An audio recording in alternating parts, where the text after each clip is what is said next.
From its humble roots as a fishing town to the hero capital of the world, Lazenthrope is a town with an exciting history. After traversing the snow and winds, a small group of travelers found running water. The fresh water snaked its way between dangerous mountains and met up with the treacherous sea. There the settlers set up camp with an ample amount of fish and fresh water that the area provided. They found safe harbor from the dangers that surround. It was a perfect location for the weary travelers to hitch up their posts and settle down. The rather cold climate most of the year made hunting hard for the new village, so the hunters took to gathering crabs and other local crustaceans to sustain the townsfolk. It was challenging at first, but they soon mastered the art of crabbing. And as the town grew, word of the quality seafood spread, ushering in a boom of wealth to the town and the new fishermen.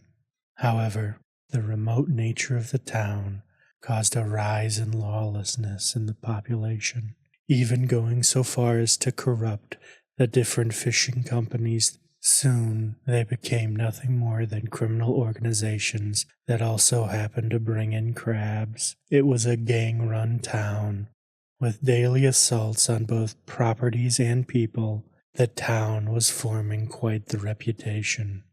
One company, King Crab, wanted more, so they hatched a plan. Late one cold morning night, simultaneously, at all the headquarters of the rival companies, bombs went off, and the King Crab men moved out.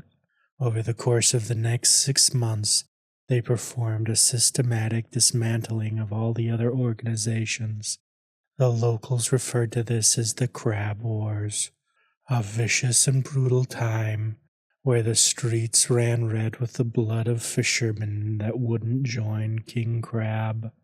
Further ruining the reputation of Lazenthrope, King Crab took out all the illicit organizations within, resulting in the erasing of the line between company and the city of Lazenthrope itself. So now, with a de facto monopoly of everything, the profits soared, making Lazenthrope the wealthiest city in the nation. And with King Crab's iron grip on the town, the city remained relatively peaceful. That was until the great floods of a century ago. Lazenthrope, being a coastal town with the low elevation of the city, meant they had to work fast. The heads of the city hired powered individuals, as well as some of the brightest scientists and engineers in the world, to sever Lazenthrope from the land and form it into a giant island-sized ship, making it permanently immune to the global flooding. The newfound island status seemed to embolden the criminal element within the population, and all sorts of debauchery flourished. In addition to the now large population of powered individuals who were given a blanket immunity as long as they helped the city when asked, resulting in the mainland law enforcement finally intervening to end the criminal element within the city. But unbeknownst to them, there were double agents within the ranks that had warned Lazenthrope of the plan. So along with severing the city from the land, they also installed massive mechanical crab legs to the side, allowing the city to raise many hundreds of stories above the ground and move with crab-like speed. It was a decisive victory for the giant crab city, allowing them to continue with their illegal activities. Now, a near impenetrable fortress of crime, Lazenthrope thrived. But its reputation sank even lower. Although not unwarrantedly, their fingers of influence reached far beyond its crab legs. Over time, the tensions died down, and things returned to a tense peace. Then, around 20 years ago, an effort to rehabilitate the city's image started, and the Hero Initiative was born. They popularized powered individuals, calling them heroes, and having them support people with their powers. Due to the city's higher than average number of powered people, they were able to maximize the impact.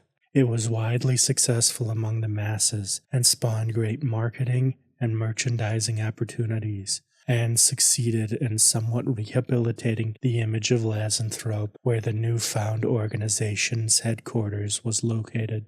But beneath the surface of Lazenthrope, the criminal element still flourished. Unbeknownst to the people on the street, the city still controlled the new villains that had popped up to fight the heroes. It was all a big show run by the unscrupulous city of Lazenthrope, but the story of the heroes and villains is one for a different time. This has been a brief overview of the city of Lazenthrope, the crab capital. I hope you enjoyed your visit to the Hall of Lore. Please come around again soon.